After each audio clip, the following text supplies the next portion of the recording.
Hello viewers, welcome back to our channel Aamu with Amma. మనం ఈ రోజు వీడియోలో కొండని సైతం పిండి చేసే కొండపిండి ఆకు గురించి ఎలా ఉపయోగపడుతుంది, ఎలా ఉంటుంది, అలానే దాంతో కూర ఎలా చేసుకోవాలో చూసేద్దాం. ఈ ఆకును చూసేందుకు ఇలా కాడ కాస్త గరుకుగా, అలానే ఇలా తెల్లగా పూత కనిపిస్తూ ఉంటుందండి. దీనిని తరచుగా మనం ఖాళీ స్థలాల్లో అలానే గడ్డి మధ్యలో ఎక్కువగా చూస్తాం. ఈ కొండపిండి ఆకు కిడ్నీలో రాళ్లను తొలగించేందుకు ముఖ్యంగా ఉపయోగిస్తూ ఉంటారు. ఈ ఆకులను పరగడుపున నమిలి మింగడం వల్ల లేదా దాన్ని పౌడర్ రూపంలో తీసుకోవడం వల్ల నొప్పి లేకుండానే న్యాచురల్ గా కిడ్నీ స్టోన్స్ ని తొలగించేందుకు ఉపయోగపడుతుంది. అలానే ఇది యూరినరీ ఇన్ఫెక్షన్స్ ని తగ్గించేందుకు కూడా ఉపయోగపడుతుందండి.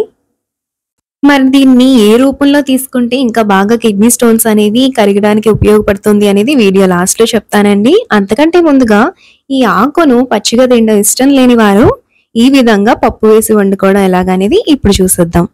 ముందుగా ఆకులన్నిటినీ కూడా చూపించిన విధంగా శుభ్రం చేసి పెట్టుకొని, ఇది ఇసుకలో పెరిగేది కనుక 2-3 సార్లు ఆకును శుభ్రంగా కడుక్కోవాలండి. కడుక్కున్న ఆకును ఈ విధంగా నీళ్ళంతటినీ తీసేసి పక్కన పెట్టుకోవాలి.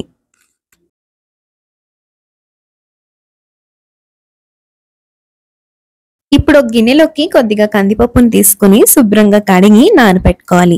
ఇలా నానబెట్టుకొని వండుకోవడం వల్ల ఏంటంటే మనకి గ్యాస్ ప్రాబ్లమ్స్ అలాంటివి లేకుండా ఉంటాయండి.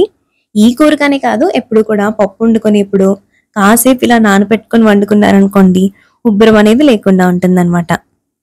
అలా నానబెట్టుకున్న పప్పుని బాగా ఉడికించుకొని ఈ విధంగా నీరంతా కూడా వార్చేసుకొని పెట్టుకోవాలి. ఇలా వార్చుకొని పెట్టుకోవడం వల్ల మనకి పప్పు అనేది కూరలో జారైపోకుండా ఉంటుంది. ఇప్పుడు ఒక గిన్నెలో తాలింపు కోసం 2 టేబుల్ స్పూన్ల నూనెను తీసుకొని తాలింపు దినుసులను వేసుకొని తాలింపు అంతా కూడా చక్కగా వేయించుకోవాలి.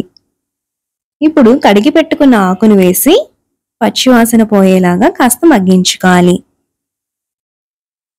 ఆకు కాస్త మగ్గాక ఇప్పుడు కందిపప్పునైతే యాడ్ చేసుకోవాలి.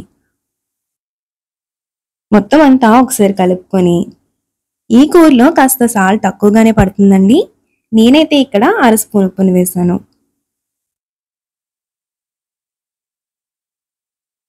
అలానే 1/2 స్పూన్ కారాన్ని కూడా వేసుకొని పప్పులో బాగా కలిసేలాగా కలుపుకోవాలి. ఇప్పుడు ఇది పప్పు మీకు ఏ కన్సిస్టెన్సీ కావాలో ఆ కన్సిస్టెన్సీ వచ్చాక దించేసుకోవడమే. కాకపోతే ఏంటి అంటే ఈ పప్పు చల్లారే కొద్దీ బాగా పొడి పొడిగా అయిపోతూ ఉంటుందండి. మీకు దగ్గర పడుతోంది అన్నప్పుడే స్టవ్ ఆఫ్ చేసి పెట్టుకోండి. ఈ విధంగా ఆకును ఎక్కువగా పప్పు తక్కువగా వేసి వండుకోవడం వల్ల టేస్ట్ బాగుంటుంది. అలానే మనకి చక్కగా దాని ద్వారా వచ్చే మెడిసినల్ ప్రాపర్టీస్ కూడా అందుతాయి. అంతేనండి, ఇలా చేసుకొని తినడం వల్ల మనకి పచ్చివాసన తినలేకపోవడం అనేది ఏమి ఉండవు. చక్కగా ఆకుకూర పప్పులానే ఎంజాయ్ చేస్తూ తినచ్చు. మీకు వీడియో లాస్ట్ లో టిప్స్ చెప్తాను అన్నాను కదా, మనకి ఈ ఆకు కన్సంప్షన్ తో పాటు వాటర్ తీసుకోవడం కూడా చాలా మెయిన్ అండి. వాటర్ ఎక్కువగా తీసుకోవడం వల్ల ఏంటంటే కిడ్నీ స్టోన్స్ అనేవి ఈజీగా ఫ్లష్ అవుట్ అవ్వడానికి ఉపయోగపడుతూ ఉంటాయి. ఆల్రెడీ కిడ్నీ స్టోన్స్ ఉన్నవారు అయితే ఈ ఆకుని పరగడుపున నమిలి మింగితే ఇంకా ఎక్కువ ఫలితం ఉంటుందండి. ఇలా ఒక 4 ఆకులు అయితే తీసుకొని ఆ 4 ఆకుల్ని నమిలి మింగేసి ఒక గ్లాస్ వాటర్ తీసుకుని తాగారనుకోండి, మనకి ఏంటంటే ఒక 2-3 రోజులు ఇలా చేస్తూ ఉంటే రాయి అనేది కరిగిపోతుంది, లేదంటే బయటకు వచ్చేస్తుంది అనమాట. సో మీకు ఈ వీడియో హెల్ప్ఫుల్ అయ్యిందని అనుకుంటున్నానండి. మీకు గనక నచ్చింది అనిపిస్తే తప్పకుండా లైక్ చేయండి. అలానే వేరే వాళ్ళకి షేర్ చేయండి. మరి ఇలాంటి మరింత మంచి కంటెంట్ కోసం మన ఛానల్ అయితే సబ్స్క్రైబ్ చేసుకోవడం అస్సలు మర్చిపోకండి. Thanks for watching.